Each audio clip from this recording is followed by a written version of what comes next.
Jekk hemm industrija li tista' tgħid tikber f'pajjiżna hija industrija tal-films. Industrija li ġib magħha mhux biss tista' tgħid l-attrazzjoni tal-istejjer tal-films u naraw films li soltu naraw fit-talkies, fiċ-ċinema u anke fuq televiżjoni jsiru f'pajjiżna, iżda mbagħad hemm l-element ieħor li l-films mhux biss iġibu magħhom l-atturi u l-producers u d-diretturi magħrufin, iżda ġibu wkoll il-flus. Għaliex? Għaliex magħhom hemm dak li bl-Ingliż insejħulu il-multiplier effect. Jiġifieri mal-films ikun hemm nies li jaħdmu għall-films, nies li anke għandhom ċertu skills, għandhom ċertu wkoll amor prop u li jfittxu wkoll karriera f'dal qasam. Biex nitkellmu dwar das-suġġett mhux biss il-persuna li xogħlu qiegħed hemm biex iġib il-films, iżda kif ukoll nies oħra li jiġu minn barra u iġibu il-films għax Malta isibu l-ambjent ideali biex jagħmlu l-films. Wara s-sigla.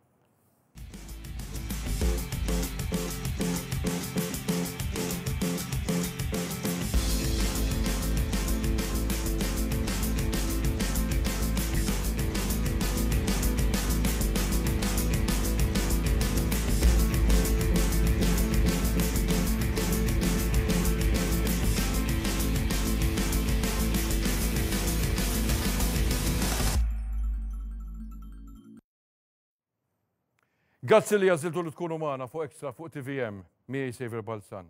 Mhux l-ewwel darba li ġibnieh għal dan il-programm u naħseb ma tkunx l-aħħar darba. Sissa tkellimnieh dwar proġetti, tkellimnieh dwar għalfejn jiġu Malta ċertu films. X'inhi raġuni jiġu Malta? Ħanerġgħu nitkellmu miegħu, ħanerġgħu niddiskutu miegħu dan is-suġġett. Magħna fl-istudju Johann Grech, Film Commissioner. Grazzi tal-li sibt il-ħin li tkun. Grazzi li li tkun magħna. Jiena, ovvjament, ħana daqsxejn ta' soft landing, mhux hekk? Soft landing u nippruvaw naraw daqsxejn mhux biss dwar il-films. Kurżità, Johann Grech, jiena niftakru bħala persuna fil-medja, fis-sens fil-medja fil-marketing, persuna li dejjem kellu ċertu interess lejn il-medja per se, li ma medja iktar li tkun popolari, fejn tista' tasal għand in-nies. U mbagħad f'daqqa tarajni f'dal qasam partikolari. U m'intix xi wieħed li toqgħod lura, ħin kollu xejjer l-bandiera l-importanza tal-films. Ma titlifx mument opportunità waħda. Aċċessibbli, top tiftaħar kemm importanti da suġġett. Għalfej, kif wasaltaw qabel ma nibdew is-suġġett? Ġej kif qed inti, kif qed tajjeb inti, ġej mill-industrija kreattiva, mill-marketing agencies. U kemm kelli esperjenza kemm hawn Malta, kemm barra minn Malta, u l-industrija tal-films hija element importanti ħafna ta' kreattività fejn it's all about marketing. Ivi saħħaħna tul dawn iż-żmien bħala Film Commissioner, saħħaħna il-prodott li Malta toffri u morna barra inħabtu l-bibien, morna ant l-studios, morna ant il-filmmakers biex nitkellmu fuq il-prodott ta' Malta. U nistqar miegħek li il-prodott ta' Malta fil-qasam tal-industrija tal-films dejjem kien ta' suċċess. Komplejna nibnu fuq dak li għamlu ta' qabilna u saħħaħnieh. Fil-fatt, dawarna r-rotta. Tajna direzzjoni ġdida. Fejn rajna minn industrija staġjonali ġibnija back to back. Is-sena li għaddiet kienet sena track record laqwa sena f'10 snin. U dan sar illi x'ħdimna għalih, ħdimna biex komplejna nsaħħu l-prodott tagħna u komplejna naraw li pajjiżna huwa open for business fil-qasam tal-films. Meta tkellimna ftit qabel il-programm biex jiena nniżel xi noti, inti stqarrejt li xi darba fil-futur jista' jkun li aħna nkunu importanti daqs jew forsi iktar minn servizzi finanzjarji mill-iGaming. Kont qed tesaġġera, kont qed tkun daqsxejn Iż-żejda kienet dil-analiżi? Le laqqa xejn. Il-pjan tagħna qed jaħdem, aktar nies qed jingħaqdu magħna. Il-prodott tagħna kif qed diġà konsolidajnieh. Qed nikkompetu mad-dinja kollha. Issa, biex inwieġeb il-mistoqsija tiegħek, kif għamlu ta' qabilna? Bħal pereżempju, nsemmi gvernijiet, gvern nazzjonalista u kemm gvern laburista, kemm li fis-70s il-fokus tagħna kien lejn il-manufattura u l-marittimu, imbagħad fin-90s iffokajna bħala pajjiż fuq il-financial services u fit-2000 bdejna nifokaw fuq il-pharmaceutic u wkoll il-gaming. Il-viżjoni tagħna hija li l-industrija tal-films tkun mutur ekonomiku b'saħħtu dawn l-industrija. U dejjem il-pajjiżna u minnu, gvern laburista u gvern nazzjonalista, dejjem mexa biex inkomplu nkabru dawn l-industriji. U dak li rridu nagħmlu issa, rridu nħallu legat. Inti wieħed minn dawk li meta m'intix hemm japprezza x-xogħol tiegħek u hemm min ukoll jikkritikak li tonfoq wisq flus. Ma inti wieħed minn dawk li targumenta li jekk tibqa' sempliċement ma tinvestix il-flus, ma jkollokx return. Ma jista' jkun li xi kultant ikun hemm sitwazzjoni fejn qed tonfoq wisq flus. Ansemmilik il-każ fejn inti ħadtu ukoll inizjattiva fejn organizzajt il-Film Awards ta' Malta, u ġejt xejdulu fimna u Malta tagħmel x'tagħmel taqlaħħa minn x'imkien, imma kien hemm minn faħrek u kien hemm minn tefalek ftit tajn. Kif tirrispondi għat tip ta' kritika? Ħarajlek, sakemm il-kritika tkun ġusta, dik dejjem naraw kif nistgħu nirranġaw. U jiena naħseb jekk titkellem mat-tim tiegħi fil-commission, naħseb jiena huwa l-aktar bniedem kritiku tiegħi nnifsi. Ma meta mbagħad il-kritika tiġi partiġjana, jew bbażata fuq sentiment ta' ejra, jew affarijiet oħra bbażati fuq monopolju, dik ma tantx nagħtu każha. Il-każ tal-Film Awards. X'jiġi fih il-monopolju? Mhux qed tifhem. Għaliex l-industrija tal-films, meta jiena l-ħadd commissioner, kienet magħluqa. Il-kejk kien żgħir u jgawdu ftit uħud.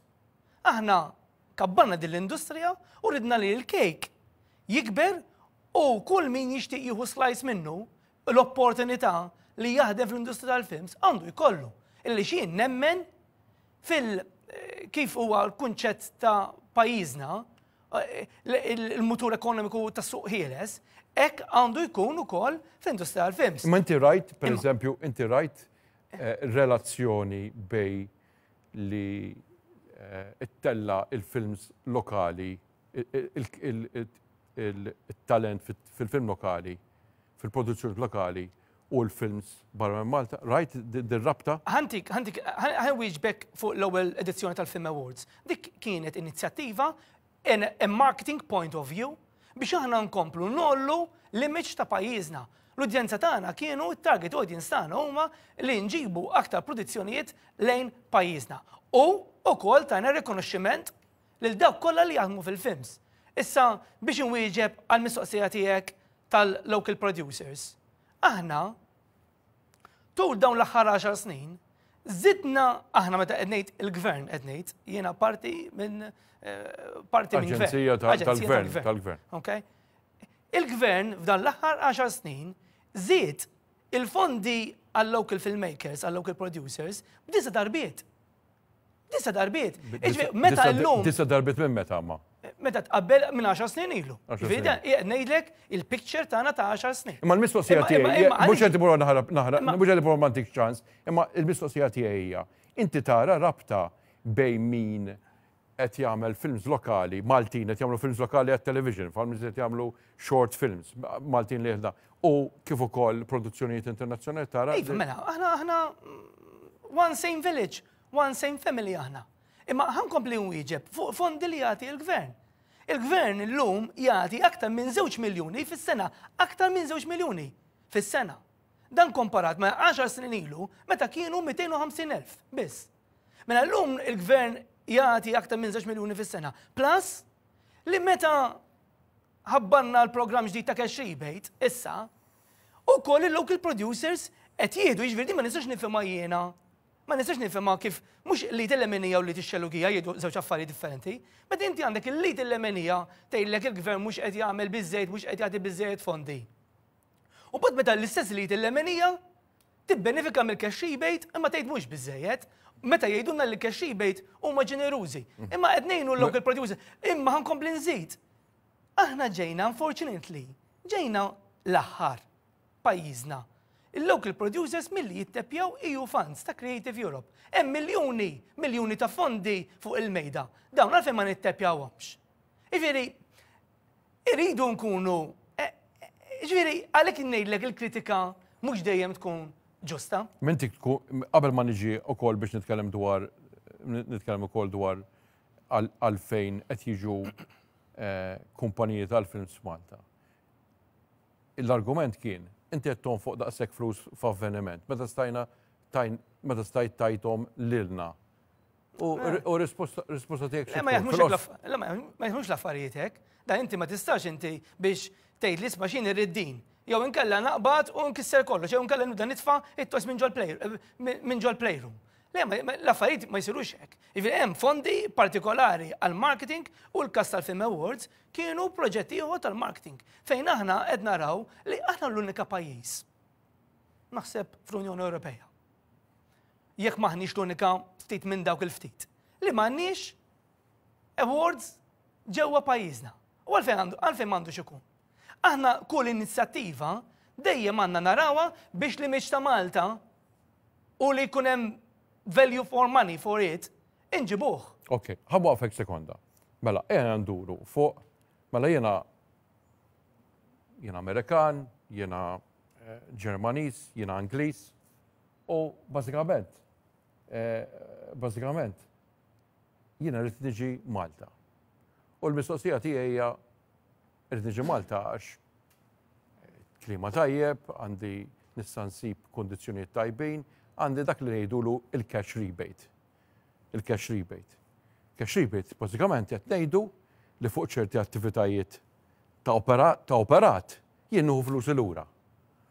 Sa ċertu punt simili għal dak li tiġi f'kumpaniji tal-ajru li jiġu Malta.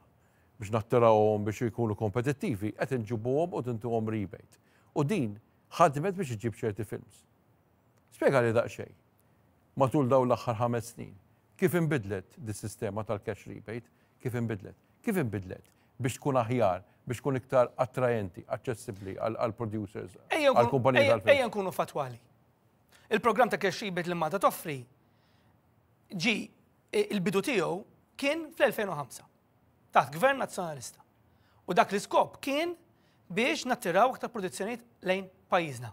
U tajjeb sar. Aħna li għamilna saħaħnieh. Vella Burista saħħu dal-programm. Issa, jien meta l-ħadd commissioner, issibt pajjiżna fi 13 post. Fl-Ewropa. 13 post f'xi. 13 post għax il-pajjiżi Ewropej, pjuttost id-dinja kollha kważi, toffri programm ta' cash rebate. U l-mudell tagħna huwa bbażat fuq mudell ekonomiku ta' pajjiżi oħra. Aħna saħħaħna dal-programm biex pajjiż ma jibqax fi 13 post. Issa, illum qegħdin among the top in Europe. Ejdli li ma individwi li jħobbu l-pajjiżhom ma jridux il-pajjiżhom fuq id-dimnet. Dak li għamilna. Ma issa l-element di. Saħħaħnieh. Ma kif saħħaħtuh? Ġifieri qabel kien ċertu perċentwal, issa kemm hu? Qabel kien 25 plus 2, 27% il-figura kienet tilab accordingly, illum qegħdin 40%. Imma aħna maħniex l-unika pajjiż. U spjegali, għax mhux spjegali, spjegali telespettatur. Ġifieri biex nifhmu, mela jien niġi hawnhekk. U għandi proġett film ta' 10 miljuni, 20 miljun, 30 miljun. Issa niġu biex nitkellmu wkoll dwar l-aħħar film li smajna li se jkollna f'Malta. Films li iġibu l-miljuni. Kif jinħadem da? Ġifieri kull ċentesmu li joffru daw jieħdu 40% lura. Minn dawk li huma eligibbli jieħdu 40%. Ma x'inhu eligibbli? Tieni eżempju. Linja ta' gwida, pereżempju, li tħaddem il-Maltin. Għandek cruise, jiġifieri aħna fil-guidelines tagħna għandna top priority tagħna hija li jaħdmu l-Maltin u l-Awċejn. Jiġifieri f'kull kategorija. Is-servizzi li jingħataw. U l-multiplier effect ta' din l-industrija huwa enormi. Fejn fija igawdi minna kulħadd jiena nħobb ngħid linja partikolari. Meta l-industrija tal-films pajjiżna tmur tajjeb, kulħadd igawdi. Imma biex inkompli ngħidlek, pajjiżna joffri 40%. Issa, aħna maħniex l-unika pajjiż l-Unjoni Ewropea li joffri 40%. Fosthom, Belġium, pajjiżi tal-Mediterran, għandek Ċipru, għandek Greċja, għandek l-Italja, għandek Spanja, Canary Islands, even aktar toffri 50%. Għandek il-Kanada 40%, għandek l-Awstralja 40%. Jien għandi lista sħiħa hawnhekk ta' pajjiżi madwar id-dinja. Mela, b'dak l-argument. Kollha għandhom. B'dak l-argument. Għalfejn jiġu għaw mela. Jekk jien nista' mmur ġo pajjiż pereżempju bħal l-Italja li għandha li hemm kwalità u varjetà ta' ambjenti u ma nafx għalfejn jiġu. Iliex aħna l-ewwel apparti li aħna qed nikkompetu mad-dinja kollha. Ejja għalfejn għandhom jiġu għaw. Aħna niffaċilitaw ukoll ix-xogħol. Jiġifieri inqas burokrazija fil-pajjiż. Fejn aħna naraw li kemm jista' jkun il-producers dak li għandhom fil-skript nipprovaw ngħinuhom. Dan ifisser ngħinuhom biex jagħmlu l-produzzjoni tagħhom. Ifisser li qed nagħtu garanzija tax-xogħol għan-nies. Għax kull meta aħna nitkellmu fuq il-cash rebate, in-nies hemm barra jaħsbu in-nies li qed jisimgħuna llum jaħsbu li isna qed nagħtu ħafna flus lejn il-produzzjonijiet. Mhux minnu, qed nagħtu l-flus lejn il-produzzjonijiet biex nagħtu garanzija tax-xogħol ġewwa pajjiżna. U l-industrial films f'temp ta' 5 snin saret magna tal-jobs. U ħadd kompli tikber. Għaliex l-istrateġija tagħna qed taħdem, għandna viżjoni ċara, nafu fejn iridu naslu u rridu naraw bħala obbligu, bħala Kommissjoni tal-Films, bħala obbligu rridu naraw li l-Maltin u l-Awċin ikollhom l-opportunità li jaħdmu fil-films. U għalhekk nerġa' ngħidlek, il-kejk kiber u importanti li l-Maltin u l-Awċin kollha jkollhom an equal opportunity f'din l-industrija. Iva, mela, imbagħad Johann Grech,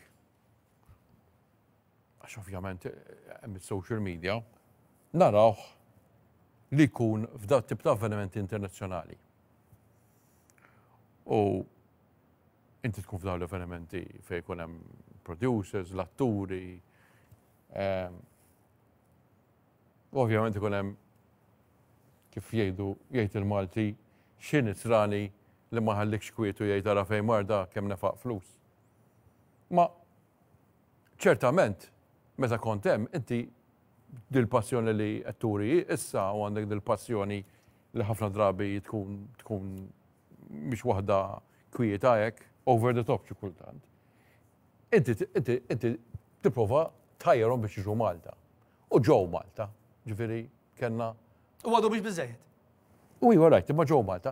Imma hija prova ddiskrivi li sitwazzjoni fejn inti ltqajt mal-perċimes tal-proġett. U xeklu inti dal-perċimes, xeklu sempliċement hija Malta, għandna l-4% cash rebate, xeklu. X'kien hemm, x'kienu l-buzzwords, x'kienu x'kienet il-maġija li daw ġew lura. Nerġa' ngħid li jiena ġej mis-settur tal-marketing, kif denet id-diskussjoni.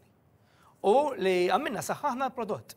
Malta dejjem kienet fuq il-mappa tad-dinja, imma għal żmien twil ma bqajniex jisna ninvestu f'din l-industrija li tiddependi biss fuq it-talent u l-ħila tagħna. Ma niddependux fuq pajjiżi oħra. Ma meta ltqajt u forsi tirrakkontali xi avveniment partikolari. Meta ltqajt ma' dan nies, għax inti forsi nies mhux qed jifhmu li inti isek hawnhekk isek ambaxxatur. Daw x'ikunu qed jistennew biex jisimgħu dwar Malta. One hija li jekk jiġu Malta, il-prodott tagħhom jista' jsir li ħaniffaċilitaw il-business tagħhom ġewwa Malta. Niffaċilitaw il-business tagħhom ifisser li l-produzzjoni tagħhom we tick their boxes. Naraw li magħrufin mad-dinja kollha fuq tanki tal-ilma. Magħrufin ukoll għandna Malta tgawdi reputazzjoni sħiħa fuq il-cash rebate tagħna. Tul iż-żmien ta' cash rebate mid-2005 il-qudiem, Malta stabilixxiet reputazzjoni sħiħa mal-industrija tal-films. Għandna t-talent. Ma irridu wkoll jimmaġinaw. Għax jiena ovvjament rajna ċertu films li jsiru Malta, mhux ċertu films.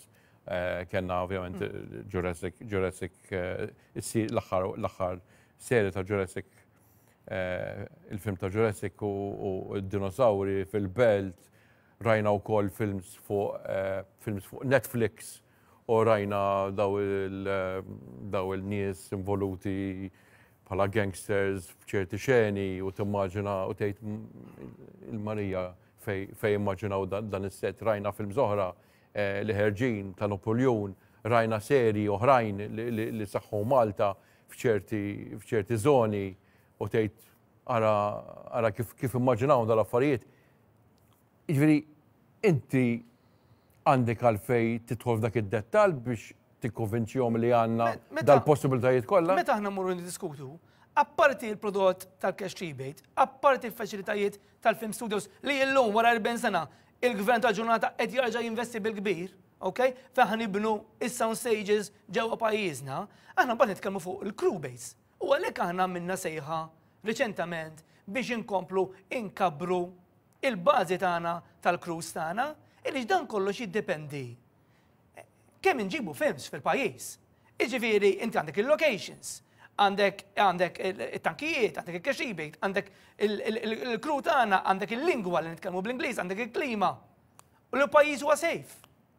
Jiġifieri hija mix, imma ma nix nagħmlu żball li naħsbu li aħna qed nikkompetu waħedna. Għax ma nix nikkompetu waħedna, aħna għandna pajjiżi sħaħ mad-dinja kollha li joffru inċentivi vantaġġjużi, uħud minnhom ikkopjawna, uħud minnhom ġraw ukoll. Jiġifieri huwa fl-obbligu tagħna li nibqgħu naraw pajjiżi oħra x'inhuma jagħmlu u aħna nibqgħu kompetittivi. Jiena ma ġejtx nitkellem illum fuq x'għamilna f'dal 5 snin. Jien nixtieq nitkellem fuq li ġej. Il għaliex pajjiżna għandu futur sabiħ u ħankomplu xogħolna huwa li nibqgħu iggerjati biex inkomplu noħolqu aktar xogħol fil-pajjiż għax irridu l-Maltin u l-Awċin jaħdmu dax-xogħol. Ma fimni, da ovvjament għandna programm u rridu wkoll nagħmluh kemm jista' jkun interessanti b'xi mistoqsijiet li mhux li jkunu punġenti imma li b'xi mod jgħibu ftit interess. Għandna l-aħbar riċenti ta' Gladiator 2 u naħseb jiena interessanti intervistajt il-kap eżekuttiv tal-MTA, Karlo Mikallef. U għalli xaġa verament interessanti. Għalli meta kellna il-Gladiator, żminilu, qed nitkellmu fuq il-Gladiator 1. 23 sena ilu. 23 sena ilu. Bqajna skantati kemm kien hemm requests minn barranin biex jiġu jżuru is-set tal-Gladiator. Ovvjament ma konniex nafu, issa f'Malta kellna Troy, Gladiator, ħafna films oħra, Popeye li jkunu magħrufin. Forsi l-uniku film set li baqa' żviluppat huwa ta' Popeye. Tmur pajjiżi oħra fejn kien hemm ċerti serji għandhom is-sets huma attrazzjoni turistika wkoll. Issa għandna l-opportunità li Gladiator 2, issa hemm ħafna daw sequels, se jsir f'Malta. Se jsir f'Malta għandi nifhem li parti kbira se jsir f'Malta, korreġini jekk qed ngħid xi żball. Apparti il-fatt li ġejjina u se jkun hemm ovvjament il-vantaġġi kollha li jiġu dal-film u se jkun hemm reklama għal Malta. Dan l-aspett partikolari li anke nieħdu vantaġġ mill-fatt li s-sets inżommuhom biex ikunu attrazzjoni jew ċerti affarijiet. Ta' taħseb li hemm lokalihom, taħseb li hemm skop għalihom? Ara ħankun ġenerik għaliex jiena marbut b'NDAs biex ma nħabbarx ċertu proġetti. NDAs huma non-disclosure agreements. Imma. Irrispettivament mill-Gladiator. Iva, imma aħna nkunu f'diskussjonijiet mal-studios, dak każ Paramount, per eżempju, li ċertu settijiet inżommuhom. U dik hija l-viżjoni tagħna. Irridu naraw li din l-industrija tkun waħda sostenibbli. Il-viżjoni tagħna għal Forti Mhux neċessarjament jagħmel il-gvern, tħajjar il-privat Għax il-gvern. Ġejja l-mistoqsija tiegħek. Forti Casli rridu tkun l-akbar ċentru tal-arti tal-films fl-Ewropa. Fejn? X'irridu nagħmlu? ċertu settijiet jinżammu biex inkomplu nattiraw aktar turisti u anke l-Maltin ikunu jafu dill-arti tal-industrija tal-films. Inħajruhom, il-Maltin ikomplu jingħaqdu magħna. Irridu film schools, irridu VFX facilities, irridu areas għall-istantment. Ma taħsibx li dan is-settur palma qed inti għandu kompetizzjoni kbira u jista' jikber daqshekk, ma jistax jikber daqshekk.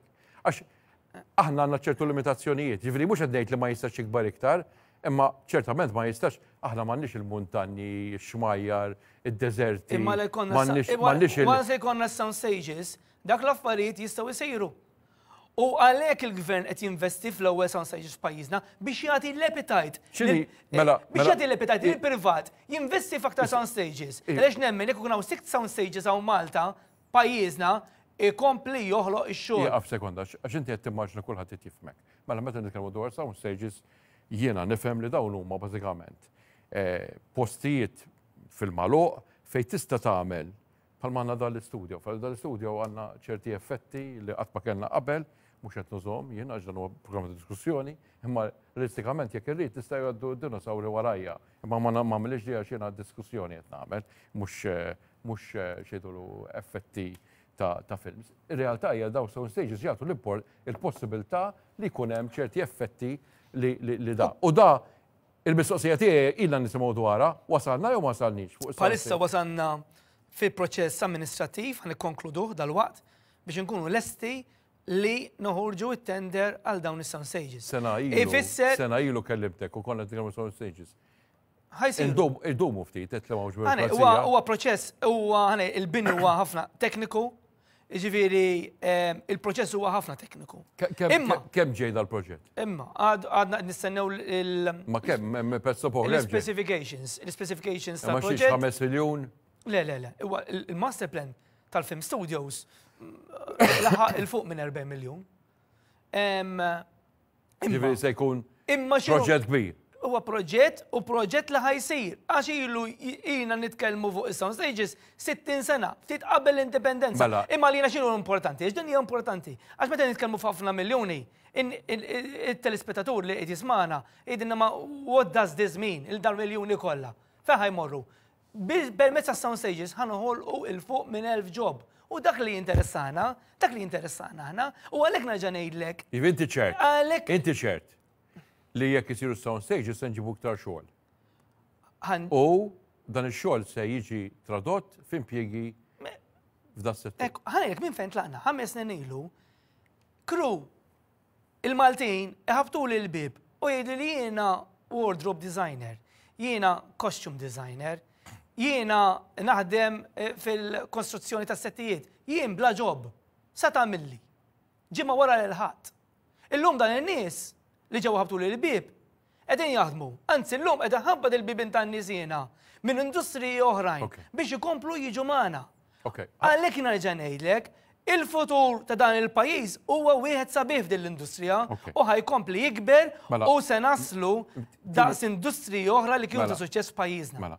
Biex inkonna ftit ta' idea, wasalna fl-aħħar l-ewwel parti tal-programm, fit-tmiem l-ewwel parti tal-programm, għax imbagħad it-tieni parti tal-programm ħajkonna xi mistednin barranin biex nitkellmu dwar il-films per se, kif isiru Malta, x'isibu, dwar il-films tagħhom, ix-xogħol tagħhom. U nisimgħu l-istorja tagħhom. Kif ġew Malta. Dak li interessana. Imma issa mistoqsija diretta is-sound stage meta taħseb li jkun lest? Għax tgħid li ma jiddependix minni da, imma meta jkun lest? Sentejn oħra?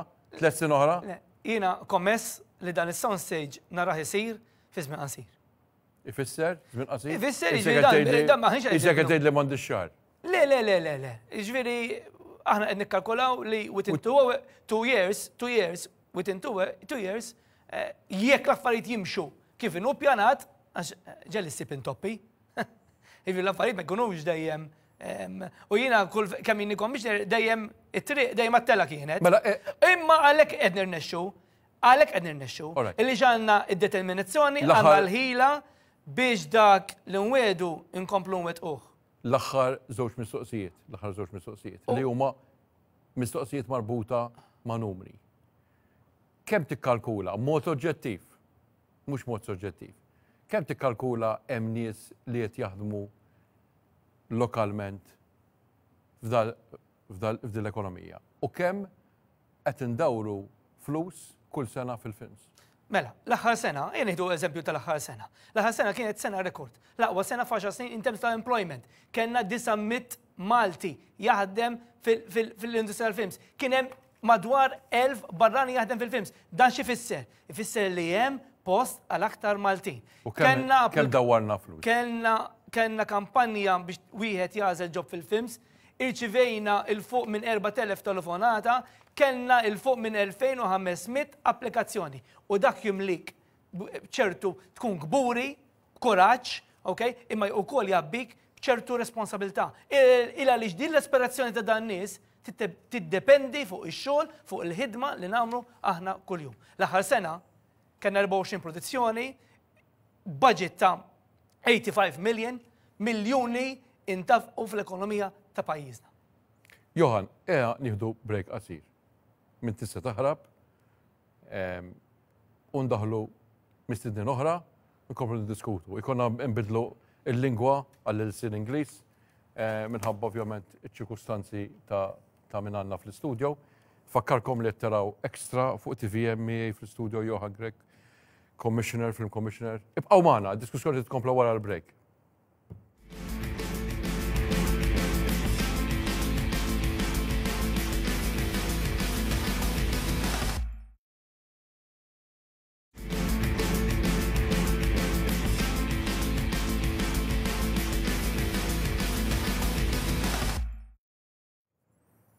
Grazzi li għażiltu li tkunu magħna f'Extra it-tieni parti tal-programm u ikonna nduru għal l-ilsien ieħor li f'pajjiżna huwa meqjus bħala t-tieni lingwa tagħna, l-Ingliż. Thank you for being with us. Thank you for taking some time out of your busy schedule. I would imagine it's busy. I start from Matt Hookings. And I have obviously actor, producer, writer, founder of also a number of films, presently working on a film also. We'll come back to this later on. Eric Paquette has this French sound to it. Someone also heavily involved in the film industry in so many ways. Something obviously that being sort of politically in tuned, I also noticed that you're also serving on an appointment by President Biden on the Committee on the Arts. That's something obviously that we won't be discussing here, but we'll be discussing other things. And Johann is with us just in case I say something out of line, and he'll point it out to me. I was intrigued by the fact, Matt, if you don't mind me saying Matt, The Obscure Life of the Grand Duke of Corsica. And this was a film which goes back to 2019. And I obviously went to see some interesting clips of the film, and obviously Malta is in the film. But beyond maybe talking about the film and also talking about what you are doing now, why Malta? Beyond the cash rebate, beyond other things, why Malta? Why did Malta? Why was Malta the reason for coming here? What really attracted you to this location? So I met Johann at Cannes Film Festival. And if you've ever been to Cannes, you'll realize it's just meeting after meeting. 90% of the meetings don't really go anywhere. And there's a very small percentage of people that are serious and want to help you make your project. So actually was going to cancel the meeting. I was rushing from another meeting. I rushed to see him. And it was very quick and simple. It was just someone that handed me a very, very plush deck, said exactly what they could offer, what they couldn't offer, the structure of the film industry there, the crew, the stability and the setup. And it was one of the best meetings I had because it was just clean, cut, and honest. And it's quite rare to get that, especially. Yeah, okay, but you could have been a cornerman, right? So you had to come to Malta to see what's happening. Yeah, of course, yeah. I didn't just jump into it. You came here and obviously had to see you had to see Malta. Yeah. You can get a few different views of Malta. And do we offer such a, I'm going to be like, you know, like sort of the eternal critic. Go for it. Do we offer this diverse possibility for taking different, of having all the aspects of a film covered in terms of location, I mean, complement, staff complement. What do you find this here? Well, I mean, no country in the world has everything. So, you know, there's always room for improvement in lots of different areas. But, you know, I came to Malta on my own. I did loads of research. I met every single person here, from high-level crew members to drivers to runners, and got a really good feel. I've been making films in the UK for 10 years, and it's very, very difficult. It's extremely difficult. So coming to a place where, yes, the cash rebate is good, but there's an eager for people to work, and they know what they're doing. You know, I've done three, 4 films here now. I've advised on another 2 or 3, and I've helped shape another 4. So I've probably been involved in a chunk of films here since then. So I wouldn't be back here if it wasn't, if it didn't work. So I came here, we had a film here that had lots of locations, had to move very quickly, had to hire up crew very quickly and do it in a very short space of time. So it worked for that project moving forward. I think, you know, diverse-wise, you know, yes, you need a sound stage, you need, you know, the country is small compared to other countries. There's only so much you can do. But, you know, it seems to be doable, and every production, you know, I get emailed probably 3 times a week now about a production in Malta. So it just seems like, you know, everyone is kind of flocking here for various reasons. So, Eric, you've, like some of us, been immersed in one kind of life. Right. Film rotates around you, right? Right. I mean, I look at your CV and it seems that you've been born for this, right? So it's but obviously I don't want to. I'm going to bore you with asking the same question, but also your productions here aren't sort of, they don't have a Mediterranean flavor per se. They're more generic in their sense. I mean, then why would you have landed in Malta? You mean the movie I'm shooting now that takes place in Boston is not Mediterranean feeling? You are correct. Well, I've been to Boston in my and it's the only, it gives me the feeling that the Europeans really arrived there. And then you leave Boston and you've left the European feeling. Right. But why? Why No, Malta? it's a great question. I think as a producer, I have a fiduciary responsibility to the people that are financing the movie, right? So it's my job to put the best quality film on screen by literally spending the least amount of money. And so as an independent producer, I have to know where in the United States, where in the world is the best place to set a film that makes the most financial sense. I discovered Malta and their film tax rebate from my friend Frank Grillo, who's an actor who is making a movie here. And he told me how incredible the experience was. My family and I came here last summer in July from Spain, met Johann, met a number of production services companies, and I saw for myself that this could be a place to set a movie. At that time, I had a different movie that we were making, and the movie that I'm shooting here now literally takes place in a single location, which is meant to be Boston, Massachusetts. And I'm here because it has great crews. It has a deep commitment from Johann to help put together these crews, and also the cash rebate is attractive. It isn't the only place in the world that has an attractive cash rebate. There are many other countries. Spain, in particular Tenerife, Canary Islands, has a 50% rebate. But I can't tell you what a great experience this has been for me. I'm now 3/4 of the way shooting our film, and you have some of the most talented people in the world as department heads here in Malta. Morgan Chetcuti, who is our head stunt coordinator, he could very easily be a head stunt coordinator in any movie that takes place in Hollywood. he is incredible. Jackie Okay, Grima. we'll take that clip for his CV. No, but it's true. You have a lot of really talented people here, and you have other people who want to learn, who want to give their very, very best on the job, and it's been a wonderful experience for me. Okay, before I turn around to Matt again I mean the fact that I want to talk a little bit about maybe some micro aspects of his films, but beyond that, what beyond the thing of needing a sound stage? We explained to our televiewers why sound stages are important. Right. But beyond that, what would you love to see here? I mean, obviously, maybe increase your cash rebate, but beyond that, what would you love to see here that is missing, that is really missing? And I mean, I mean, what do you think needs to, where we really, have a little bit of an issue? What would be the missing link in this thing? I think that whatever someone could interpret as missing, Johann's working on. And here are the most important elements for a producer: cash rebate, availability of crews, and a soundstage, or a convertible warehouse. And we're shooting right now in a convertible warehouse. But someone else who wants to shoot here are going to ask the question, where are the sound stages? And there are none, because I'm using it.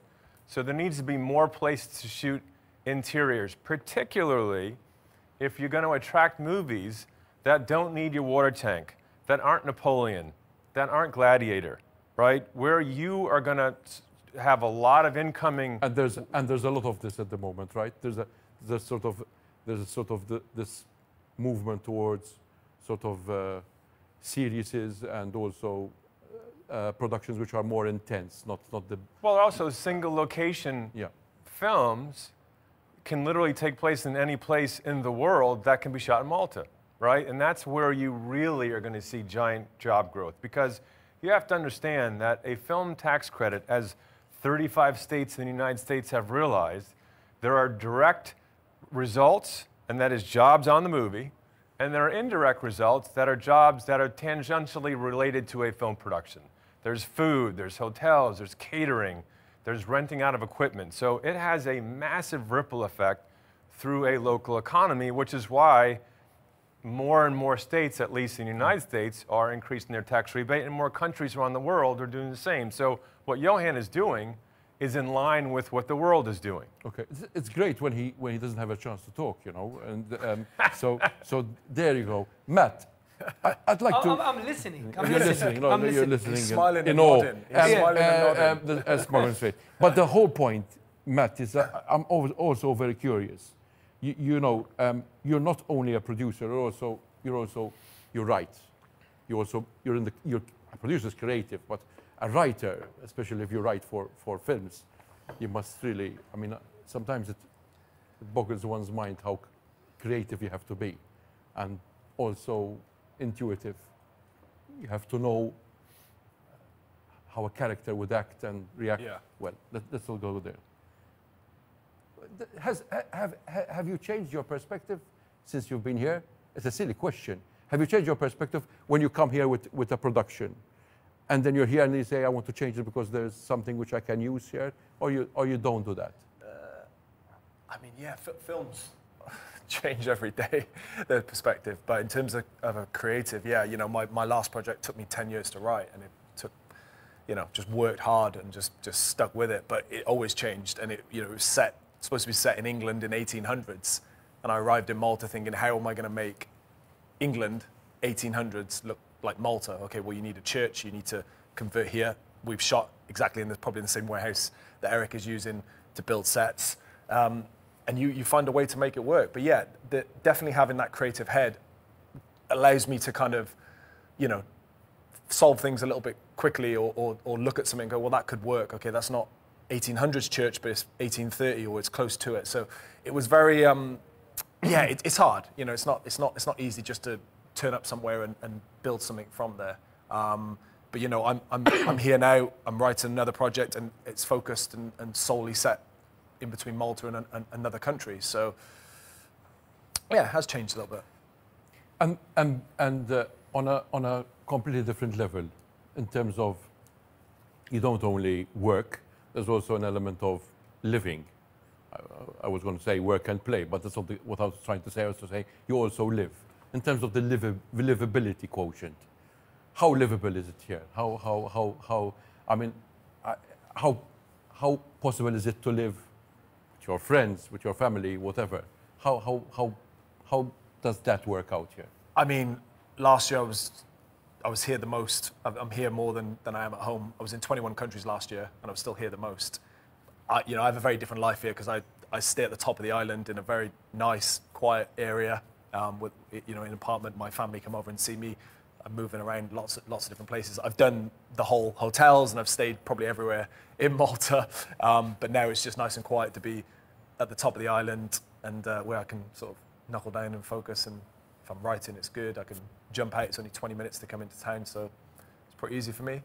Okay, let me come back to you, Eric. We're looking at an industry which has been here in Malta for a very long time. Right. And when I was younger, I thought I would start collecting all those films where it had a Maltese location, and quickly lost count, and I didn't. You're do losing it the control. You're losing and the count now. But I'm also intrigued. You mentioned this yourself. You're doing a production which is completely out of sync with what we have to offer in terms of location per se. So you're taking advantage of the technical expertise of other things.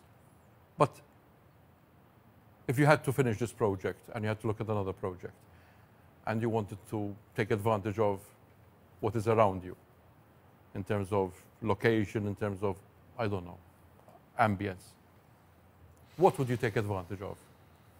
I would make a series or movie based on the Siege of Malta. You know, when you ask about livability of Malta, I've now been here for 75 days. And my family just arrived for the last 2 weeks of my production, and I couldn't be happier. But the incredible history of this country and the sense of pride that people who live here feel about their place. And, you know, that's one of the areas I'm looking into. I always ask myself why there's never been a film about the Great Siege of Malta. It's incredible. Yeah, not that because we still think we're the center of the world, but the Great Siege of Malta was quite a siege in itself. And I was in, I'm going to mispronounce Mdina 2 weekends ago. And you just lose yourself in the fort, in the history, and understanding of how, you know, these knights, very, very few of them in comparison, won. And it is not dissimilar to how people attack being a part of a crew in the motion picture business. They set their mind on something and they don't quit until they get it done. And that's what I have found incredibly rewarding, being someone from you know, the United States here for 3 months to shoot a film. Some of your characters, Matt Hookings, not characters, the team of your films seem to give an indication that you focus on everybody, all the producers do such a thing, but you focus on a particular episode which is not the norm. I mean, what inspires you in your work? What inspires you? I mean, I mean, even the title, The Obscure Life of the Grand Duke of Corsica, gives you the impression of something which is rather not peripheral. But what inspires you when you come to do a film? You seem to be inspired by things which are not the usual traditional films.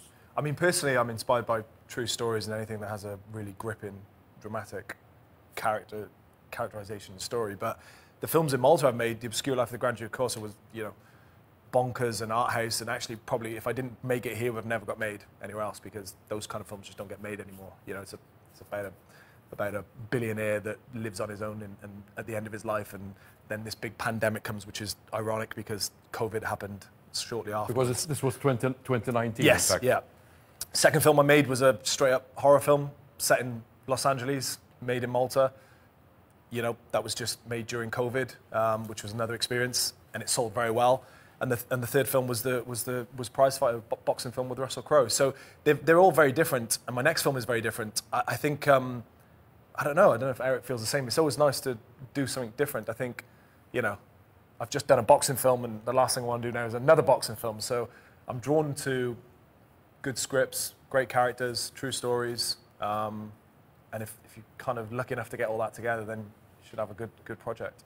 Okay, before I pass on to Johann, and we try and close this episode where we've discussed in English.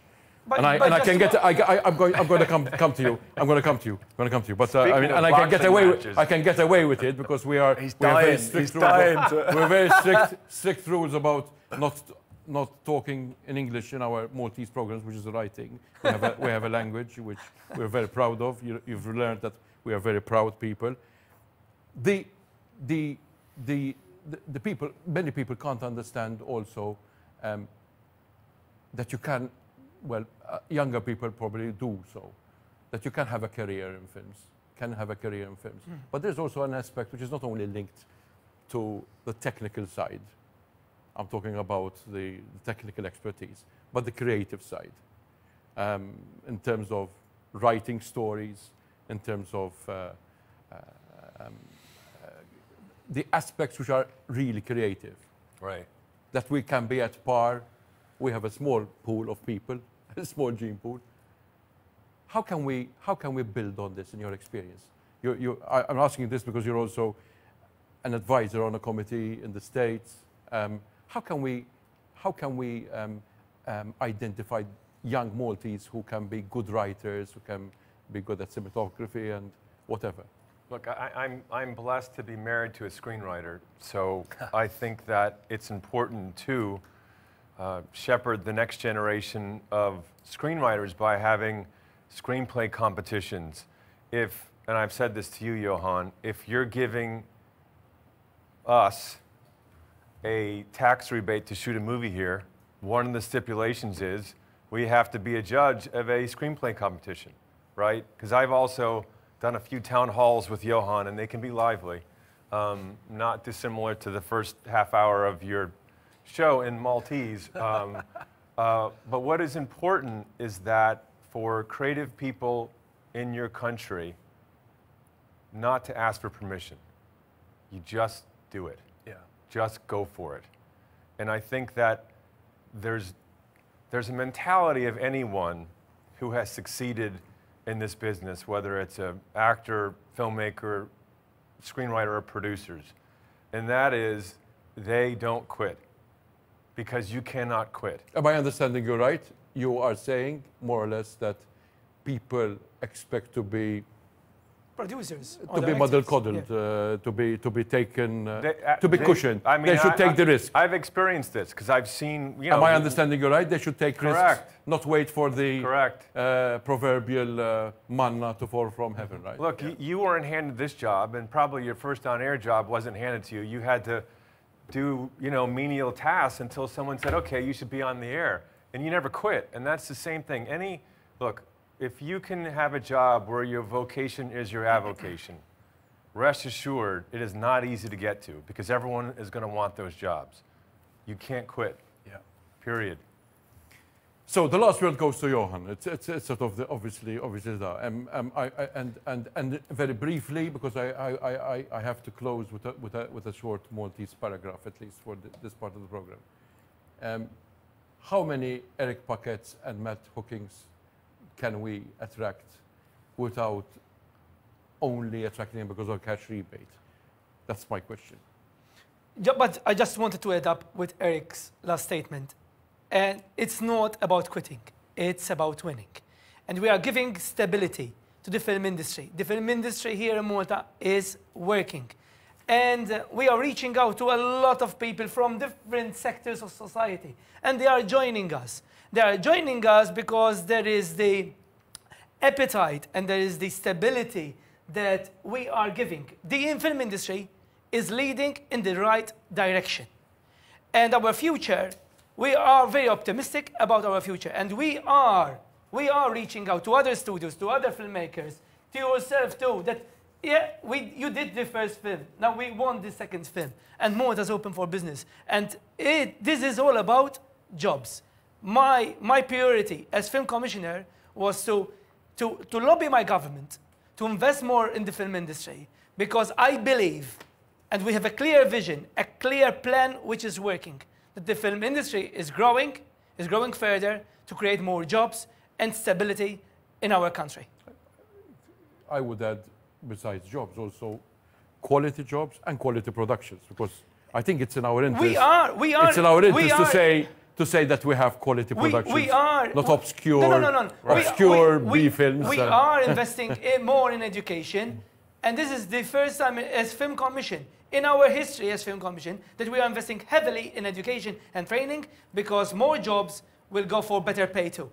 Okay. So what you've got to be lucky as well is that his passion.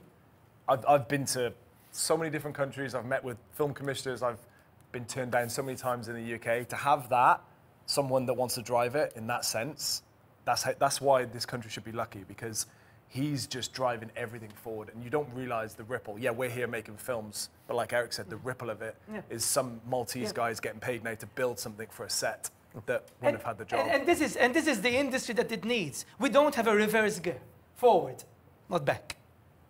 Okay, with that, that sounds marketing pun. But anyway. No, it's real. It's real. It's real. But it's real, and it's working. It is working. The last comment goes. The last question really is related to your projects. I mean, I'd like some just to close this episode. Yeah. Tell me something about what you're working on just now. So I'm actually acting in a film here, another film with because you're also writer, actor, producer, a 3-in-1. I tried to keep them separate. And Malta's being the land of opportunity for all. Land of opportunity Malta for has all. a lot of these kind of people, 3-in-1 people. Yeah. So you're acting in a film. I worked very hard. My last project that I said took me 10 years to write. I played the lead role in it as well alongside Russell Crowe and brought him back. Here at the moment I'm acting in a project with Aaron Eckhard and Tim Roth. I'm also writing a project that's specifically for Malta, Maltese story, all set in Malta. And there's a bunch of other productions that are trying to come here, which I'm trying to help as well. So I'm doing a variation of different stuff at the moment. Eric? Yes. Eric Paquette, I'm sure that apart from Malta, you also have other commitments in the States. But what is it this Boston crime that you're focused on just now, or you're I have many other projects, but my main focus right now is the one that we're shooting as we speak. I'm on my lunch break. It's called The Silent Hour, and it's an action thriller about a recently deaf cop and a deaf witness who are being chased through an apartment building by a bunch of bad guys, starring Joel Kinnaman and Mark Strong. And we're very excited about it. As you talk, we're obviously showing at least the promotional aspects of the film. But I wish you good luck. Thank you. Appreciate I'm you going to having say us. bring in the money, because that's not the only interest we have here. I really believe that we should offer quality. Right. I think that Malta, that you are also our best ambassadors. Let me Good just or tell bad, you you show Malta, and you make people interested in Malta. So Our head carpenter is a former tuna fisherman. And he so proudly says to me, I'm now a filmmaker. I built the set. And the smile from ear to ear, and I hear this every single day about people from other industries coming in and being part of making movies, because they love movies. They loved it as a kid, and now they have an opportunity to make movies. Okay. L-aħħar kumment bil-Malti, Johann, nerġgħu niltaqgħu sena oħra nisperaw. Taħseb li se tkun sena tajba għall-films f'Malta? Optimist. Kif narġa' ngħid, dan kien messaġġ ċar għali għallu li mixin il-qudiem, id-direzzjoni qegħdin fid-direzzjoni tajba, din l-industrija ħad tkompli tikber, se nkomplu noħolqu x-xogħol. Il-futur tagħna huwa sabiħ u aħna ggarjati, nibqgħu ggarjati biex nikkrejaw aktar xogħol għall-Maltin u l-Awċin. Matt Hawkins, Eric Paquette, Johann Grech, ringrazzjakom tal-li ġejtu fil-programm. Ringrazzja lilkom li kellkom il-paċenzja tisimgħuna wkoll tieni parti bl-Ingliż. Il-lejl tajjeb, kunu ma nhar it-tnejn fl-istess ħin fid-9 fuq TVM. Grazzi lilkom u grazzi l-crew tekniku il-lejl tajjeb.